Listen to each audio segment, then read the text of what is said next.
Good evening, ladies and gentlemen. We warmly welcome you all to this session at the 7th edition of GLF New York at the Center for Fiction.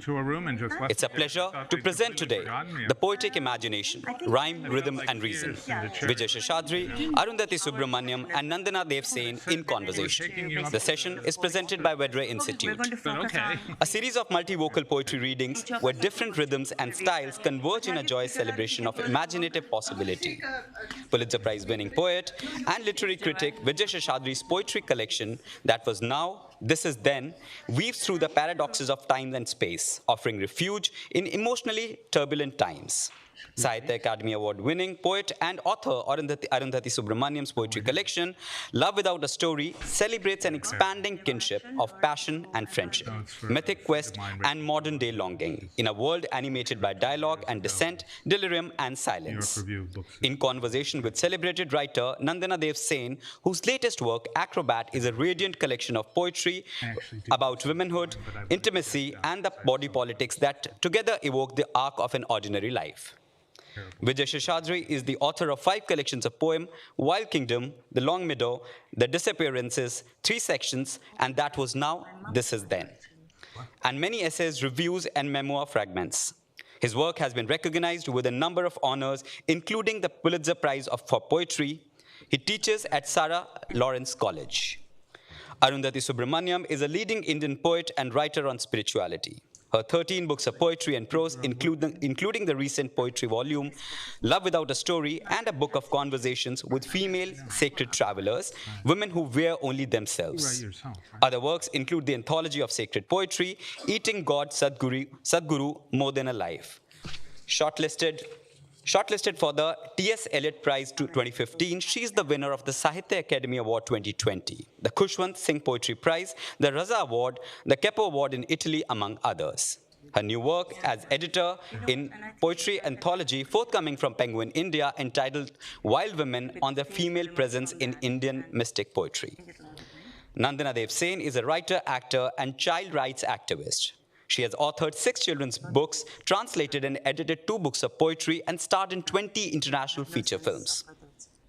Sen is the artist ambassador for Save the Children India, author advocate for Room to Read, and a director of the Women's Refuge Commission, New York. Today, Nandana will be reading her mother Nabanita Sen's work in translation. Nabanita Sen remains one of the most beloved, versatile, and prolific Bengali writers of all time. Equally expressive in poetry and prose, fiction and non-fiction, she has over 100 books to her credit. Her many honors include the Padma Shri, Sahitya Academy Award, Bangla Academy Lifetime Achievement Award, and the Lifetime Achievement Award of the Publishers Guild. Dev Sen lived a parallel life as an highly acclaimed international scholar and feminist, and a distinguished professor of comparative literature. Ladies and gentlemen, presenting the Poetic Imagination, Rhyme, Rhythm and Reason, Vijay Seshadri, Arundhathi Subramaniam, and Nandana Sen in conversation. Enjoy the session. Thank you. Hi. Hello, everyone. Thank you.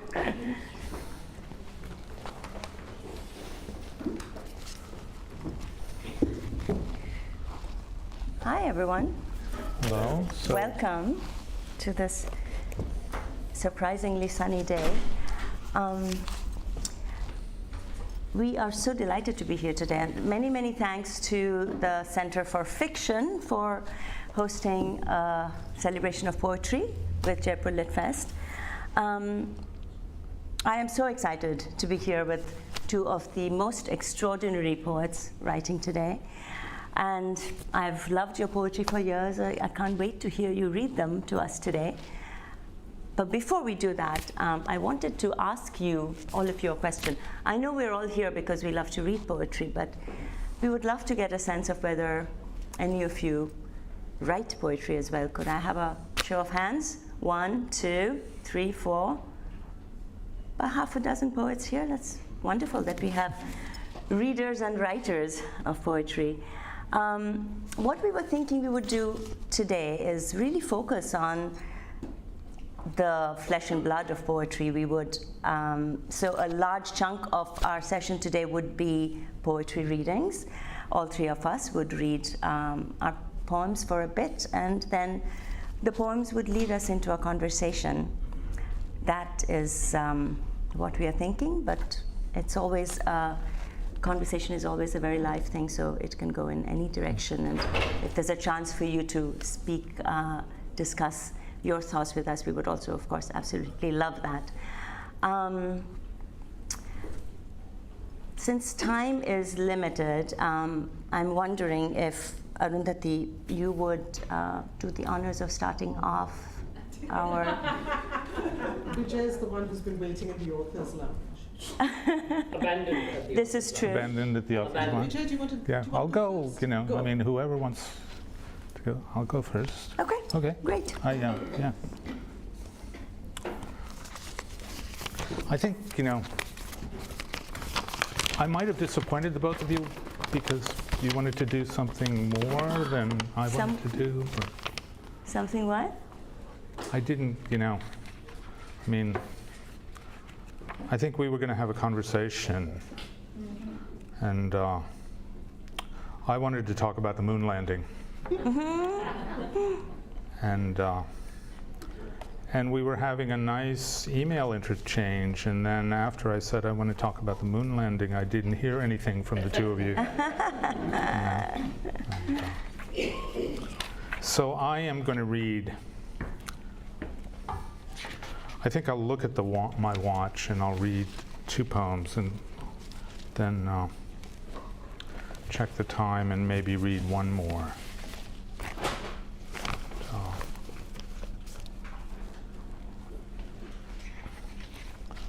And the first poem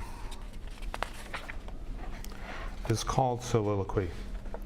It's not a soliloquy, it's a dramatic monologue, but you'll understand why I titled it Soliloquy as the poem moves on. Soliloquy. All the experts say I'm sane. Some even say I might acquire insight someday. Some even introduce me to their kids. What could be more reassuring than that? Also, when it comes to my body, I like it and I care for it. I read the latest research. My diet is 80-20 alkalinity to acidity. My body is a temple wherein my spirit, in which I also believe, like any other normal person, is sublimely housed.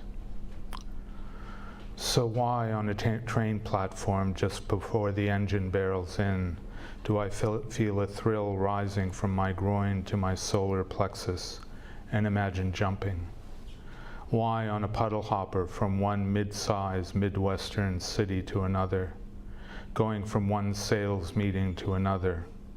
And I not only like myself, I like my job. Our market share is growing, business class is great, the leg room and the free drinks.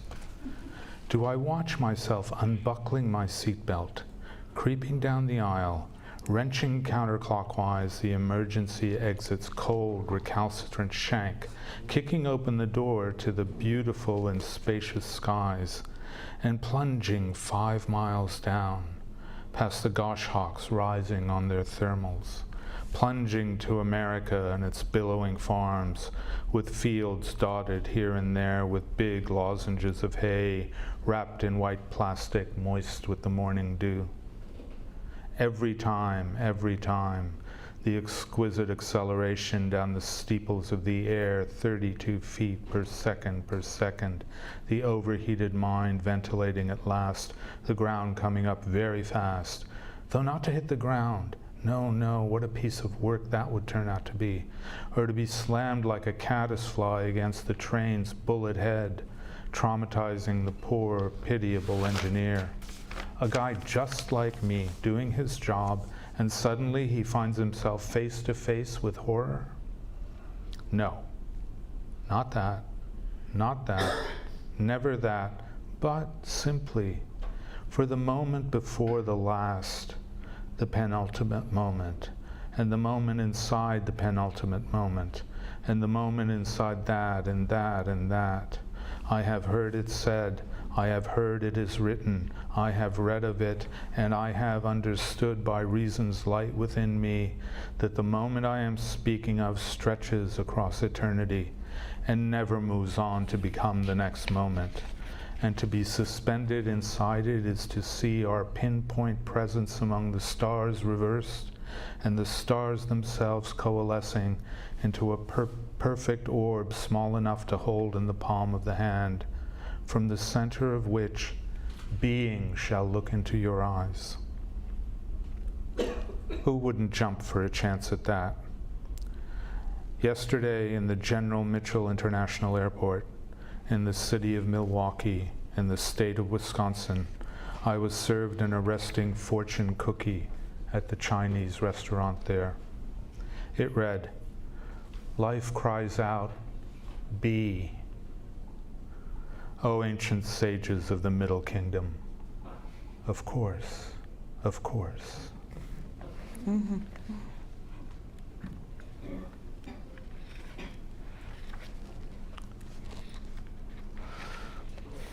This is my zombie apocalypse poem. Mm-hmm. It's called, Who is this guy? You might be wondering that too, listening to me. Mm-hmm.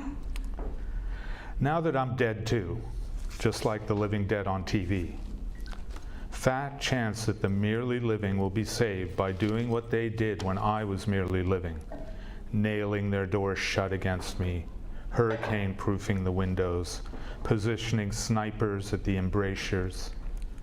Now that I have a dead army too, fat chance for the living, for the strength of my dead legions is the eternal and irrepressible strength of non-being, non-being the terrified being into birthing the world, and then licked the afterbirth clean until the world gleamed with nothingness. Fat chance for the living in the face of that. Quail they will in the sensible storm of non-being, and weep will they in the face of my dead army's weapons. Not guns and sharp swords, but the residual fragrances of their lives on earth, the leftover aromatics of the dead, time bombs, memories' mines and memories' fields, each memory wrapped in a fragrance, each memory a drop of time around which a translucent agate is formed, redolent with what was once left behind when its owners vanished. A molecule of honeysuckle, and it is that summer night. The long shadows.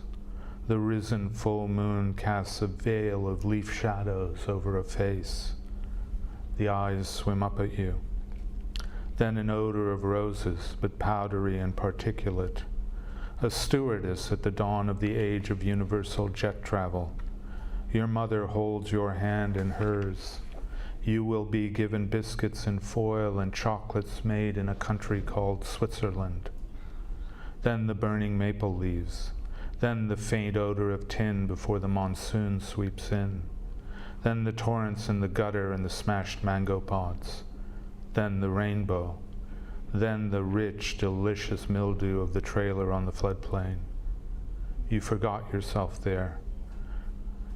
You will never afterwards remember what you forgot, never recollect yourself, but you will recollect yourself now in these fragrances, the indices of memory and the engines of my dead army. Now will the living know what they were meant to mean, and they will know that what they've lost isn't lost at all, but is there, right there, dancing on the other side of time.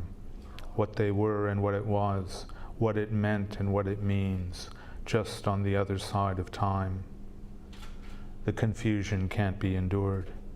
The longing is as if it were a knife, and for that longing alone, piercing and inevitable, the living, the beautiful living, would, if I weren't already dead, kill me again and again. Okay. I think I have time to read two more? Mm-hmm. Of course. A little longer one and a shorter one. And this poem is called The Estuary. The brown bear living near the estuary and wading out when the tide swells and the salmon run, during the days of the dwindling salmon runs, and slapping with his big right paw a hook-nosed fish, whipsawing inland to spawn. The ambidextrous bear, furred like the forest from which he emerged, waddling into the unteachable waters to swat the salmon out the fast-running tide and catch the red salmon in his mouth and toss and juggle the sockeye salmon thrashing and drowning in the air. And when he's expressed himself completely, he catches with his jaw the self that swam 10,000 miles to the estuary and daintily, mincingly, with one paw grasping the caudal fin and the other the head, eats that salmon as if he were we and the fish an ear of boiled corn. That bear is a bear about whom rich and complicated feelings can be felt. That is a bear from whom ideas about the state of nature can be derived. Cruelty is the wrong word to describe the pleasure he gets from playing with his lunch. Play and life are the same thing to him, art and life, life and death. Creation impinging on a consciousness clear and crystalline, pinpoint revelatory explosions unsoiled by words, unbesmirched. Creation clambering out of the waters, shaking itself off, creation surrounding itself with itself. Stay down on the pavement where you just fell in a heap like a bag of laundry. Just stay there. Move even a little and you might damage something else. You've already done plenty of damage.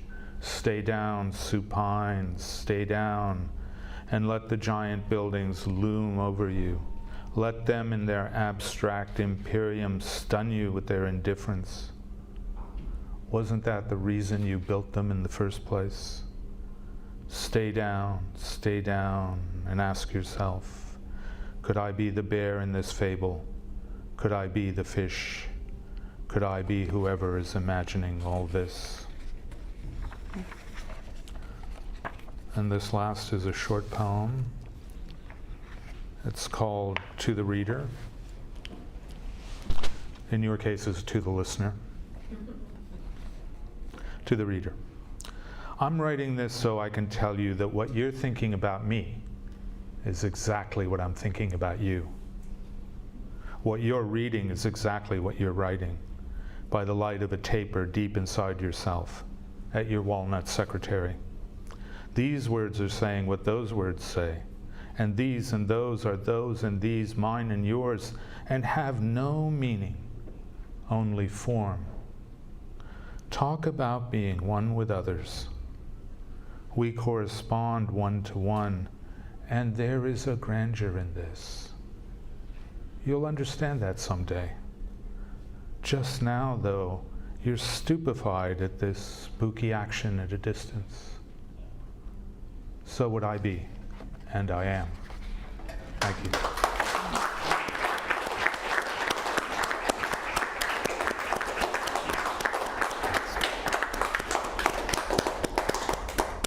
That was so beautiful. I didn't want you to stop. Oh my God. Well, should I get back up? Yes, why not?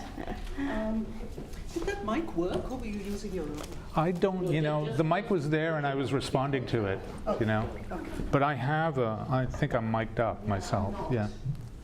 Are you not mic'd up? I'm not. I've got a handheld mic. Okay. Oh. But I may not need to use it. Can I be heard? Yes. Yes. Okay. Very well.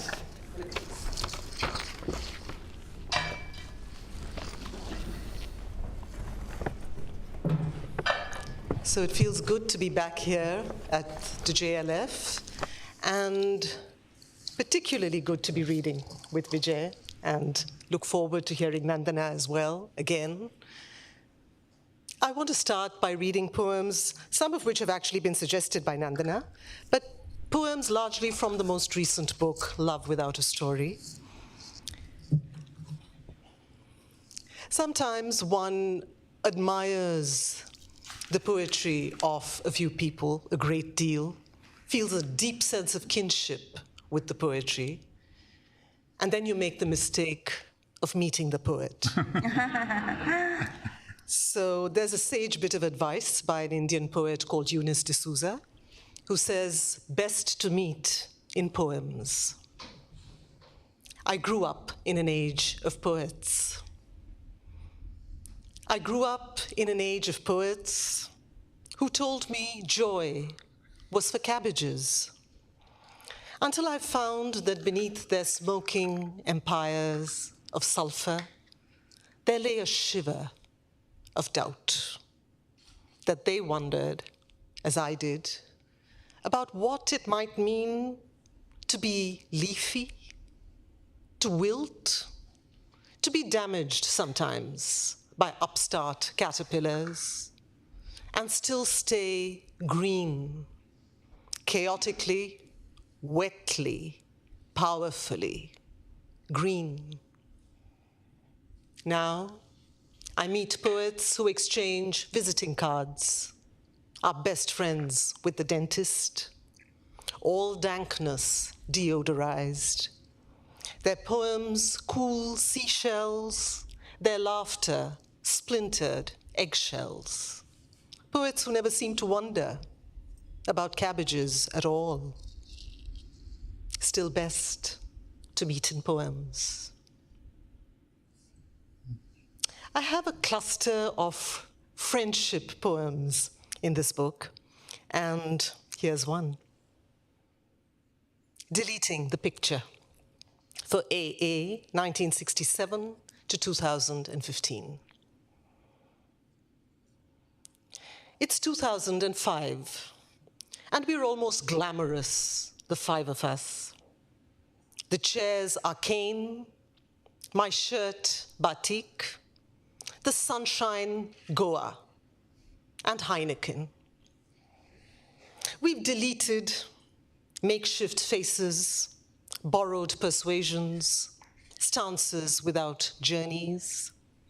We're past the clumsy brutality of 18. We've forgiven the treacheries of student seminars, wrong addresses at different sides of the city, digressions of faith. No edge to our voices anymore when we say Zen or Gramsci. We are wearing the dumb happy of holiday and wearing it well. And there's always so much sun. Against lime-washed churches and cashew plantations of melted green, we are laughing hard, beer-glazed, sand-drizzled, stoned on Sergeant Pepper and Kishore Kumar. And there's the other picture, look, where arms entwined, we are bathed in fierce siesta light and seem to know that this moment is teetering on the verge of never again. It isn't difficult, of course, to skip the nostalgia, to fast forward the embarrassment of memory, to speak, as others do, of calcium rather than satori. So the morning I heard, it wasn't difficult to turn efficient, to delete pictures of hummingbirds and cardamom tea and the air ticket you emailed me, never knowing it would be the one to your funeral. It gets easier, friend, with age, to delete, to plan breakfast, to turn the page. It would have been easier still if you hadn't deleted the sun.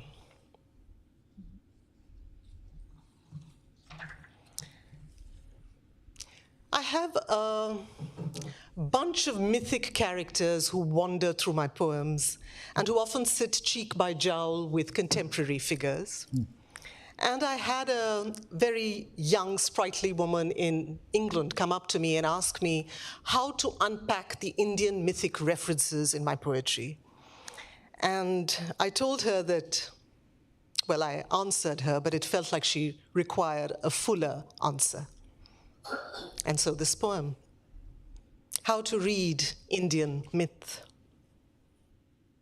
how to read Indian myths, the way I read Greek, I suppose, not worrying too much about foreign names and plots, knowing there is never a single point to any story, taking the red hibiscus root under the skin, alert to trapdoors, willing to blunder a little in the dark, slightly drunk on Deccan sun, but with a spring in the step that knows that we are fundamentally corky, built to float, built to understand. And the chemical into which we are tumbling will sustain, has sustained before, knows a way through, knows a way beyond, knows that the two aren't separate. Read it like you would read a love story, your own. Some years ago, I had a woman reader of a particular newspaper who gave me a prompt for a poem. And the prompt was the word mitti, which, as almost everyone here knows, in Hindi means soil. And I choose to read it today, not just because the word is integral to this book, this particular poem is integral, but also because of Vijay's email about the moon. So it feels like, increasingly, or at least in the past decade and a half in my life, I feel the need to talk about both mud and moon. Mitti. As a child, I ate mud. It tasted of grit and peat and wild churning, and something else that I could never quite find a name for. Later, I became a moon gazer, always squinting through windows, believing that freedom was aerial, until I figured that the moon was a likely mud gazer, longing for the thick sludge of gravity, the promiscuous thrill of touch, the license to break, to make, to remake. And so I uncovered the old role of poets, to be messengers between moon and mud. And I began to uncover the many languages of earth that have nothing to do with nations or atlases, and everything to do with the ways of earwigs, the pilgrim trail of roots, the great longing of life to hold and be held, and the irrepressible human love of naming. Ooze, maya, manure, humus, dirt, silt, mold, loam, soil, slush, clay, shit, mann, matope, baro, tinen, ni, luto, fango, all have their place, I found, in the democracy of tongues. None superior, none untranslatable, all reminders of the anthem of muck of which we are made. Except when June clouds capsize over an Arabian sea and a sleeping city awakens to an ache so singular that for just a moment it could have no name. Other than that, where sound meets sense and a slop of matter meets a slick lunatic wetness, mitti. Just that. Nothing else will do.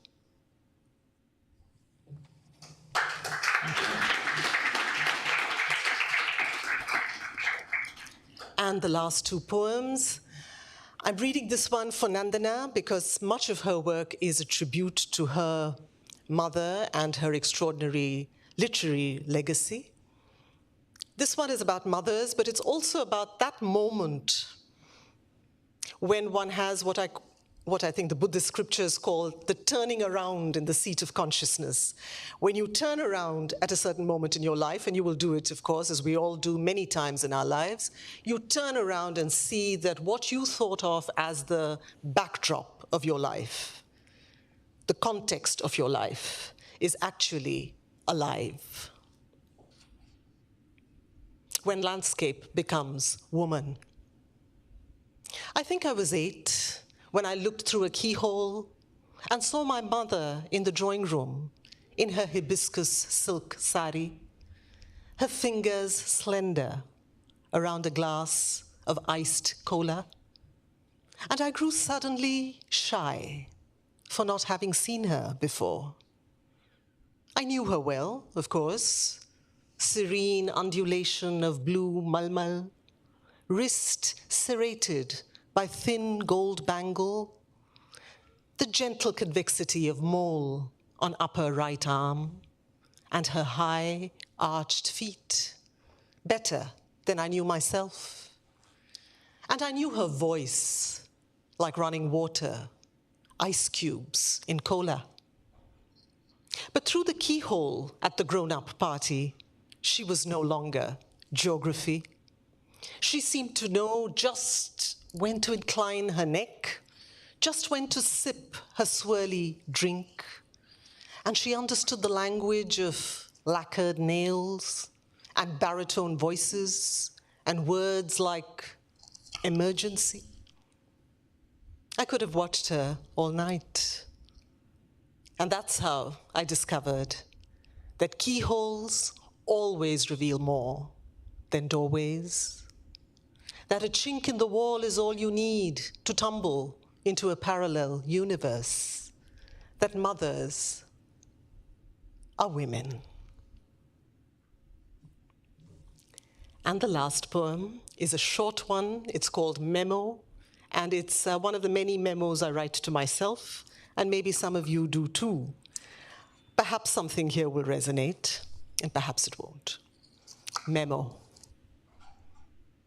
To choose the right table, the right quarrel, the right gaze, not the conference of hungry eyes, but the fellowship of those who stand aslant, multilingual, listening, their shadows four-footed, their wisdom angostura, their hearts green sun and groundwater.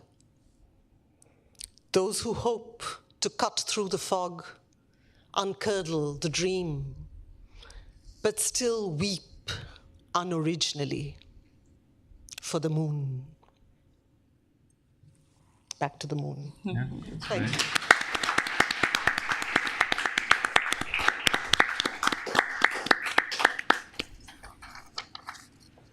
So spellbound by both your poems. I need a moment to gather myself and my mother's poetry.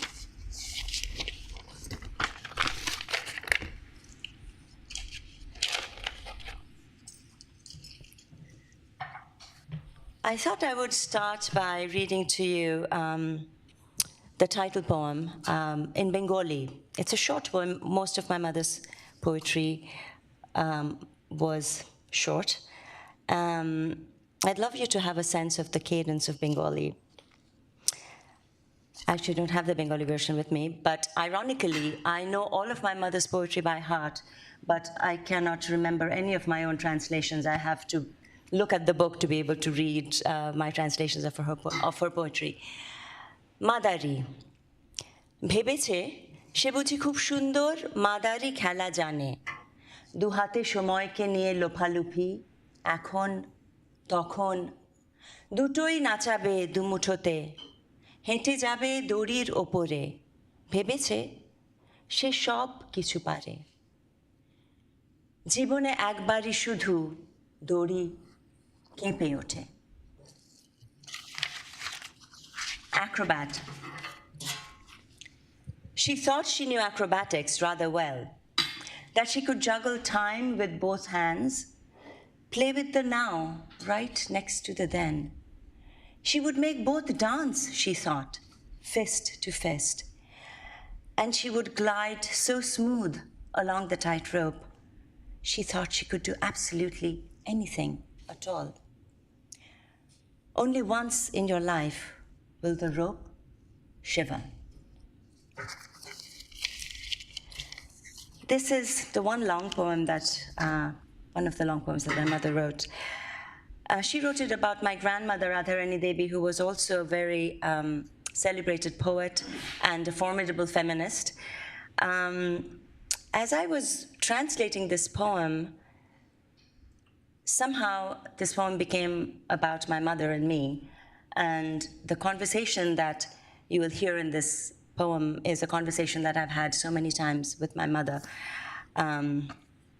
which goes to show that we are indeed all destined to become our mothers. Certainly happened with me. The lamp.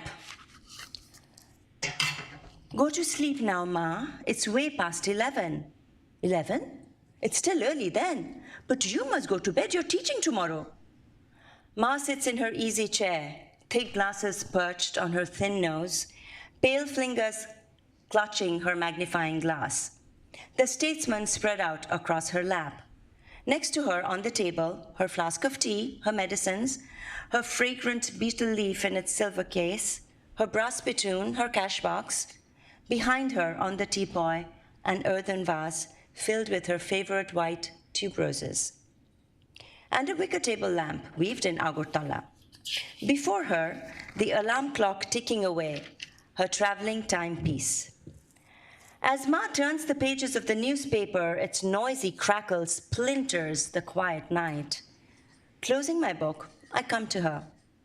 As soon as I step inside, I drown in the deep perfume of those tuberoses. The nurse is dozing in her chair. Ma, please go to sleep now. It's 1:30. 1:30? She scolds. And you're still awake? Don't you have college tomorrow? Swallowing the rebuke, I keep on wheedling. You'll get sick, Ma, if you stay up like this. You must take care of your body. My body? Ma breaks into laughter that sparkles like jewelry shimmering from head to toe. How much more sick can it get? And what use is my body, anyway? I go to her one more time before I sleep. It's 2:30, Ma. Do call it a night. Come, let me take you to your bed. Yes, I'm coming, just coming. There's only this one tiny bit left. Reading isn't so easy now, you know. It's the gift of these cataracts. With a slight smile, embarrassed, apologetic, she buries herself again in printed words. Under the glowing light of the table lamp, with her focus on the magnifying glass, the ticking of the alarm clock fades away. As I walk back to my room, I hear her speaking softly to the nurse. No, no, my dear, don't turn off the light. Keep that lamp switched on, please. I have just one more page left. Just one more page, one more paragraph, one more sentence. Give me one more word, dear nurse. Just one more day.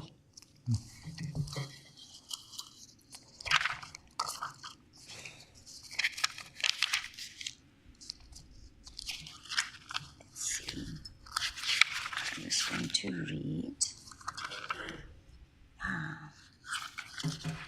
Yes, I wanted to read this poem about time, inspired by a lot of your poetry, because your poetry so beautifully and maddeningly throws our conceptions of time into disarray. I think you have a very mischievous way of approaching poetry, and I wanted to read this poem that is another irreverent poem about time. It's one of my mother's most iconic poems, and actually it was probably the most difficult poem to translate for a number of reasons, partly because it's written in a very, it has a very clear traditional metrical and rhyming structure, also because she uses very wonderfully a conversational style with an archaic language, and she makes up all kinds of new words. She was great at coining neologisms. So it was the one poem that took me a very long time to translate. Right now, forever. Time has not the power to extinguish me. Don't think for a moment that I wait upon time. Let time keep on playing his absurd battle game. Every time he strips me, I rise clothed without shame. With the force of prayer, of spells magic and divine, all that was untimely will turn auspicious, sublime. In a just war, the rebel stands forever unafraid, for her ally is eternity, who, divinely arrayed, guides her chariot, destroying the enemy line. Thus, a divisive age will be defeated and spurned. Though it brings on great wars, it will lose every time. From all our scriptures, this is the truth I have learned. Please know that I am cherished by an undivided, infinite age. Time will never have the power to scorch me with its rage.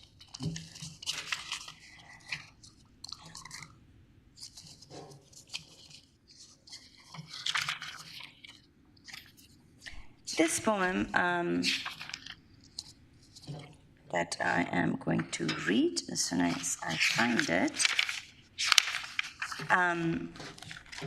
it's called Make Up Your Mind, and it, to me, feels in some ways like a counterpart to your poem called Marriage. Make up your mind. Who do you want? That woman or me? Within me breathe two people. Make up your mind. Who do you want? That woman or me?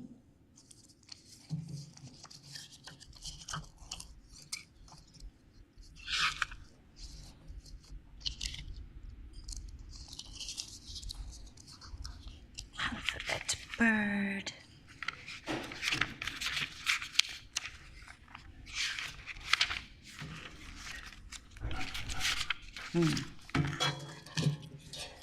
Alphabet bird. When night falls, I search for him. I bring him home. I look him in the eye, and I cage language. When day breaks, once again the world wraps around my eyes, and off he flies, taking each word, that alphabet bird. My mother wrote a lot about the unreliability of language, also about the fact that as liberating poetry was for her, she was deeply aware also of its destructive potential. She felt both blessed and cursed by poetry. This is a poem called Growing Up Lesson. Boy, are you scared of bloodshed? Are you terrified of plucking virginity? If the taste of blood goes to your head, do you fear that it will be a calamity? The truth is, whether wrong or right, your blood calls out to you each night.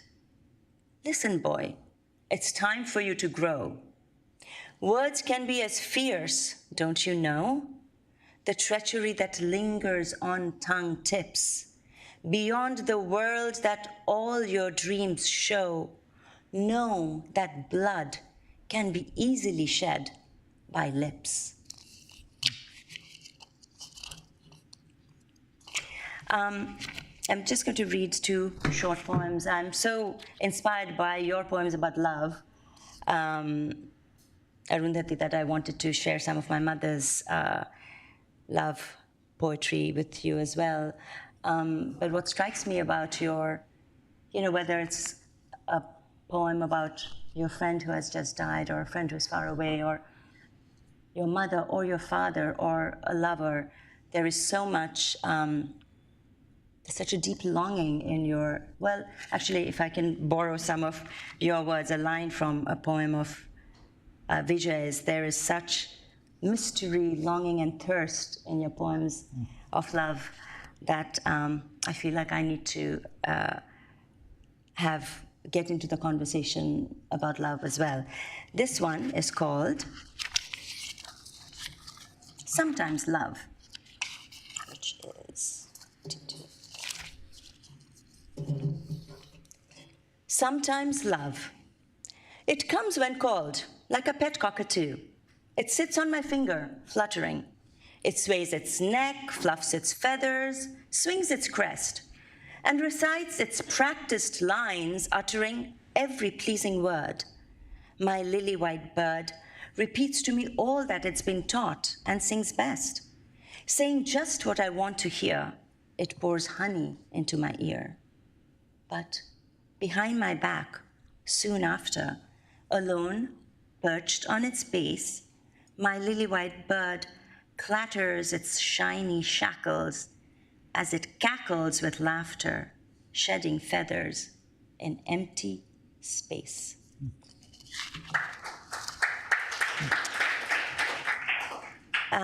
The last one that I'm going to read, I'll share it with you in Bengali too first.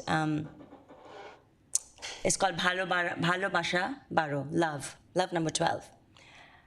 তুমি চেয়েছিলে নিরুপাধি প্রেম অনধিগম্য আমি গেথে আনি লবঙ্গলতা তোমারই জন্য তুমি বুঝি চাও প্রেমের বাতাস নাতিশীতোষ্ণ আমি বইয়ে দি কাল বৈশাখী ভয়াল কৃষ্ণ তোমার প্রণয় প্রযুক্ত নয় দূর বিশুদ্ধ আমার প্রণয় কিছুটা প্রণয় কিছুটা যুদ্ধ. And the English.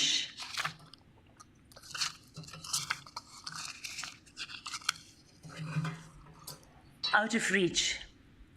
You asked for a nameless love, out of reach.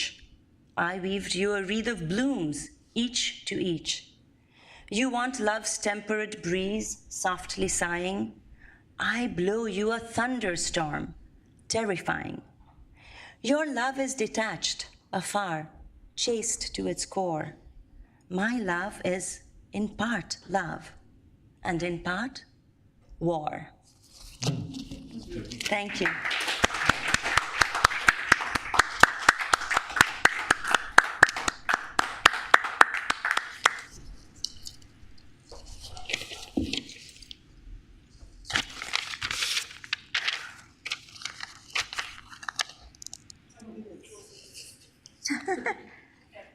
Okay, well, let's start chatting.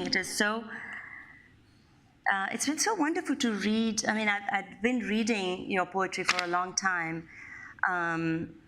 but it's such a treat to be reading the collections together and then to hear you read the poetry.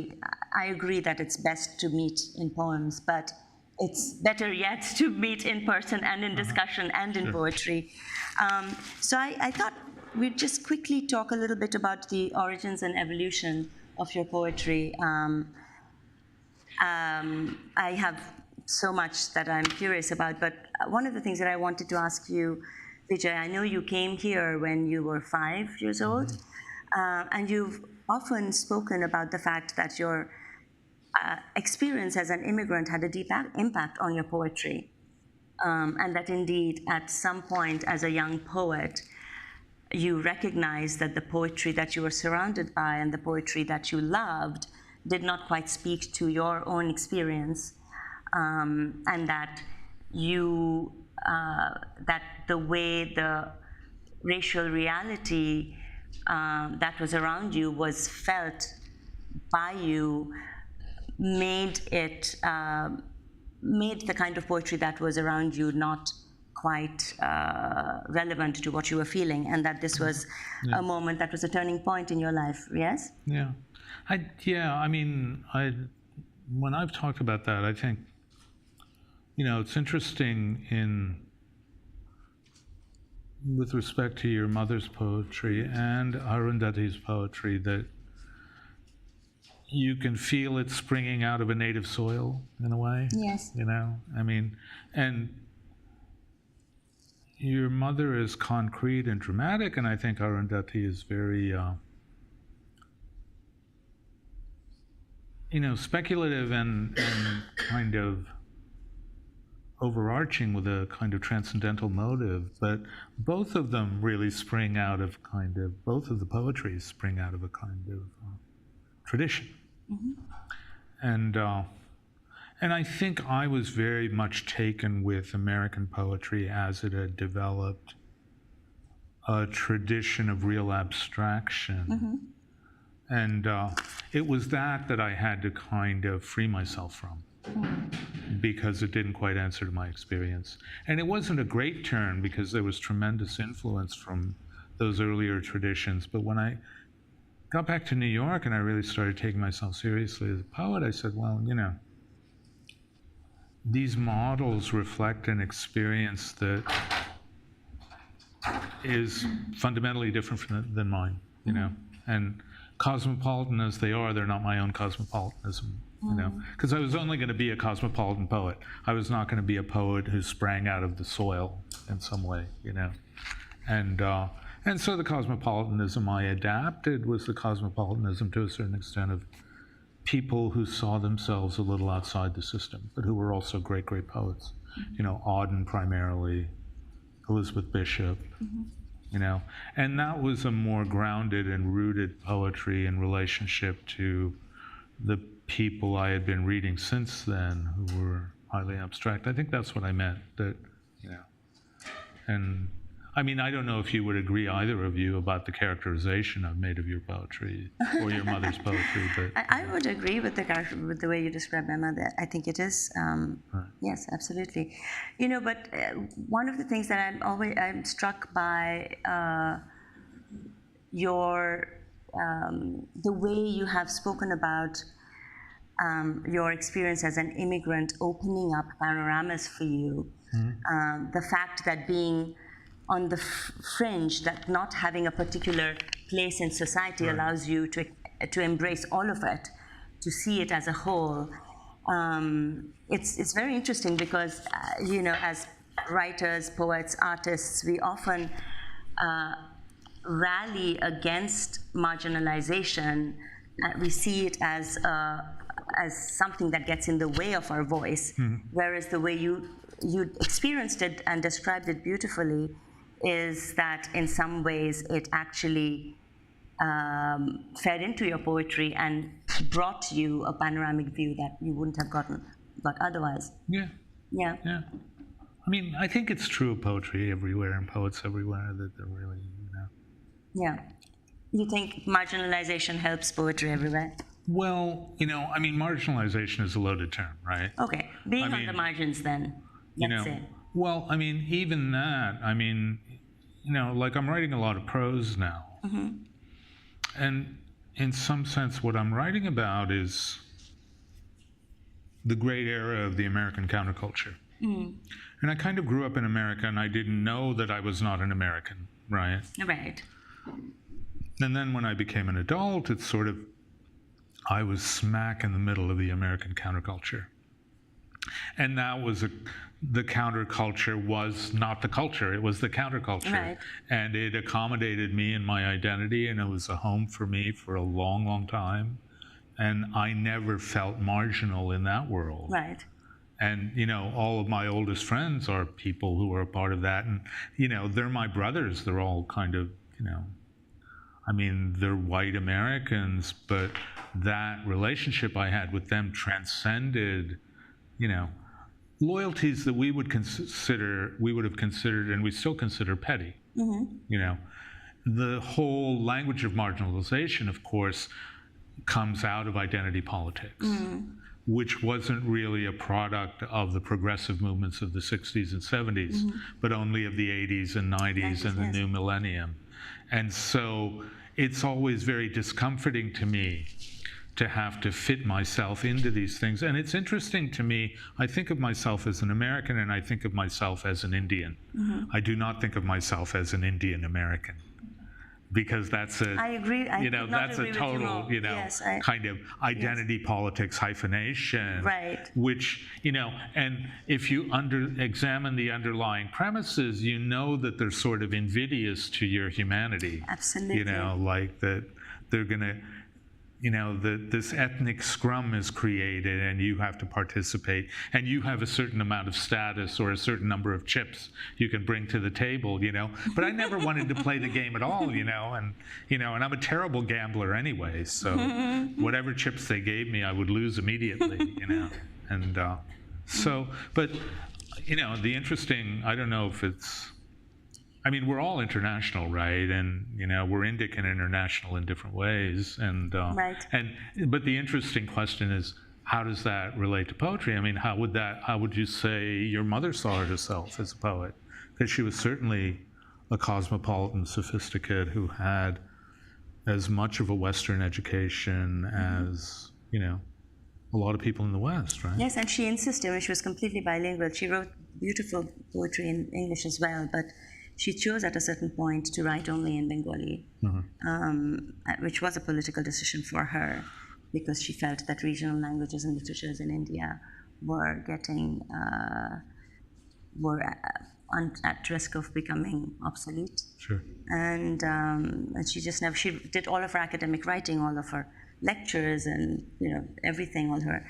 All of that work was in English. All her literary criticism, her feminist work was in English, but then her creative work was all in Bengali. And something about, there was a very strong, she felt very passionately about how important it was to do that. I thank you for reading that poem about your mother, which I really love. I love the poem about your dad as well, actually. That's in the book. But talking about your beginnings as a poet, it was lovely to read somewhere that as a little girl you loved, you wanted to be around words all the time, you wanted to play with words, you wanted to create patterns with words. You clearly fell in love with words at a very young age. And it was very much like that in our family too, but I grew up in a house full of books and of poets, and there was so much poetry around us that I almost took it for granted, because we would write letters to each other in poetry, we would send birthday poems to each other, we would fight and make up in poetry. It was a bit too much. So at some point I kind of, I took poetry for granted, and I rediscovered it later through my mother. But I wonder, from that little girl who wanted to make patterns from words and play with words, to the amazingly accomplished and powerful poet, moving poet that you are now, how do you see your poetic journey? Have you had many transformations? How is it? Was there that little girl that had so much wonder for words? Do you use her still when you write your poetry? Sorry. Oh, thank you. That's a lovely question, Nandana, and I'm just listening to both of you, and I was just thinking how interesting it is really to be talking about journeys of this kind, because does this work? No, it does. I was interested in what Vijay said, and then the way you talked of growing up. I grew up in a house full of books. I grew up with parents who were second and third generation English speakers, but I also grew up in this hysterically polyglottal city, Bombay, Mumbai, Bombay. It is a city where you can hear at least 5 languages on the street, and I heard at least 3 at home. And that meant that one grew up with an excitement about language, an excitement about at least words that seemed to be kinetic and unpredictable and dangerous without quite understanding what they meant. I didn't know sometimes when I was very young, I had no clue where one language ended and another began. I studied English, I grew up with English, it became my first language. But, and it took me a long time, I think, to see that this seeming cultural calamity that I was actually tremendously empowering, that it gave me access to more than one world, of cultural memory. It gave me the license to be a world citizen with access to many, many literatures. I realized that later. For a long time, I was anguished and searching for a timber that I could call my own. I thought English was very much my language. My issues were not about whether English was my language or not. I had no guilt or shame on that front. But to find a timber that I could call mine, that took me a very long time. And I grew up, because Bombay is the kind of cosmopolitan city that Vijay was talking about, perhaps a different kind of cosmopolitanism, but a cosmopolitan city, which is why I recognized New York when I first came here. Right. But one grew up with Marathi, Gujarati, Hindi literatures and poetry all around you. And somewhere I think I began to feel that, well, I could borrow echoes from all of there, but I also had access to a tremendous literary subculture in Bombay of Bombay poets, Anglophone poets in Bombay. It was a living tradition, from Dom Moraes and Nissim Ezekiel to Arun Kolatkar and Adil Jasawala and Giv Patel and many others, Dilip Chitre. And that felt like an ecosystem in some ways. It took time. And many years later, since I'm going to try to offer you as short a picture as possible of this journey, I think many years later, after having been an omnivorous reader of poetry, which took me to the Indian language poets who wrote in English, as well as writers in translation, and the Zen poets, and all the Anglo-American canon that I studied, many years later, I discovered for myself the Bhakti poets of India. And they came to me at a time when I needed them desperately. They came to me as refuge, and they came to me as provocation, and they came to me as ancestry. And I claimed them all over again as mine. So I think you will probably find those mainsprings somewhere in the poetry too. Absolutely. Your poetry has so much mitti in it. Your poetry has so much earth and rain and fleshy fruits. It's very sensuous. There's a lot of soil, what you call soil sense in your poetry, but at the same time, there's a great deal of soul. There's a kind of spiritual self-questioning that's very much a thread in your poetry. And I was curious about whether that was something that you think was somehow at the core of your poetic sensibility always, or did it actually develop and deepen over time? It was always there, Nandana, but I think it certainly deepened over time. There was a time when I had to come out of the closet and acknowledge it. Right. Until then, I was quite content to be a divided being, pretending to be just an urban cosmopolitan feminist poet, and nothing else. When I was, in fact, in the closet, searching in a fevered way. So it's been a journey, I think, also towards becoming a less divided person. That makes a lot of sense. I'm being told that we don't have a lot of time, but do you have a little bit more time? Okay, all right. We don't have time. Well, there was one question that I wanted to ask both of them, actually.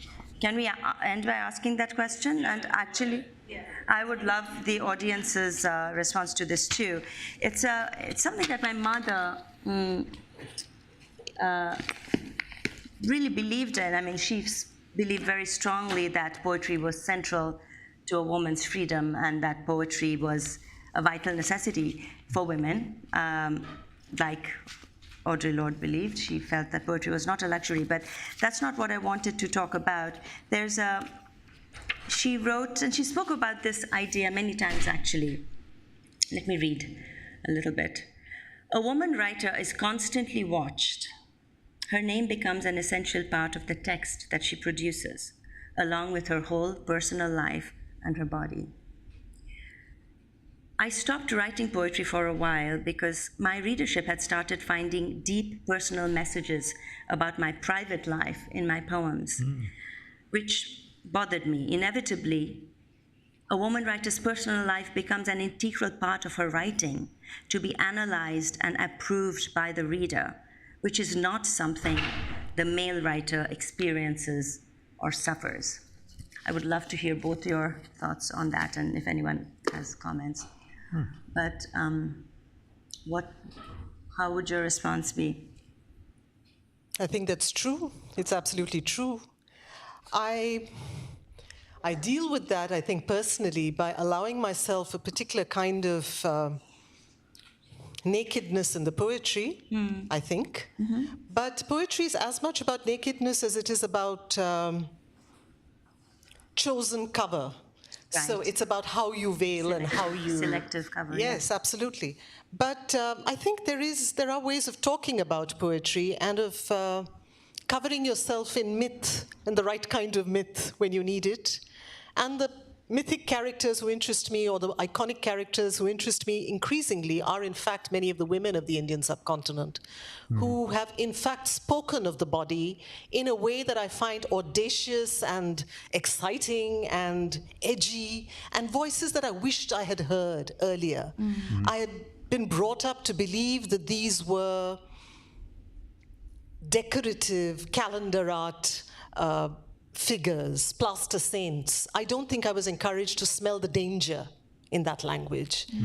And for me, reclaiming those voices, reclaiming the voice of a 14th century Dalit woman poet, Soirabai, who says, if menstrual blood makes me impure, show me who wasn't born of that blood. To be able to reclaim a voice like that, to be able to reclaim Akka Mahadevi, a 12th century poet who talks of wearing her nakedness.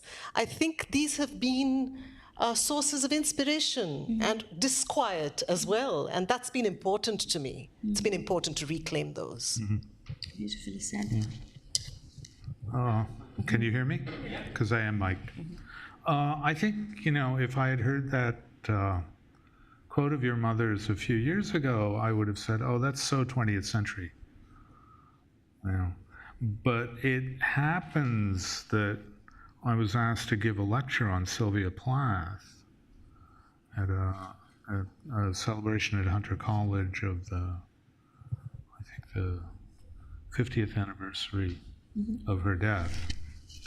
And so I started thinking about her, and I realized that, and the whole lecture was about why is Sylvia Plath still not considered a normally great poet like Wallace Stevens or Rimbaud, right? That why is she still, even though she's such a great poet, considered a case, a freak, a monstrosity, 50 years after her death? It just struck me as really bizarre and interesting, and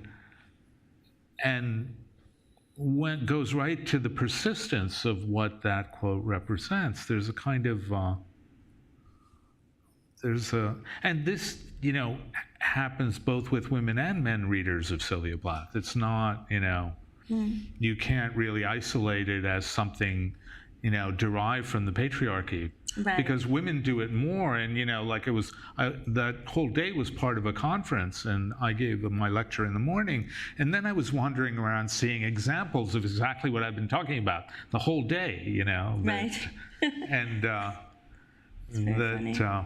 and I think that's a complicated question for women to ask too. I agree. Why do women particularize something that, if you're asking it from.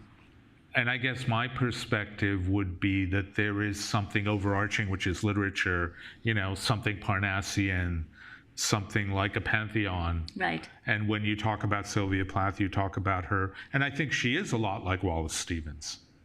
But nobody's making that connection, Right.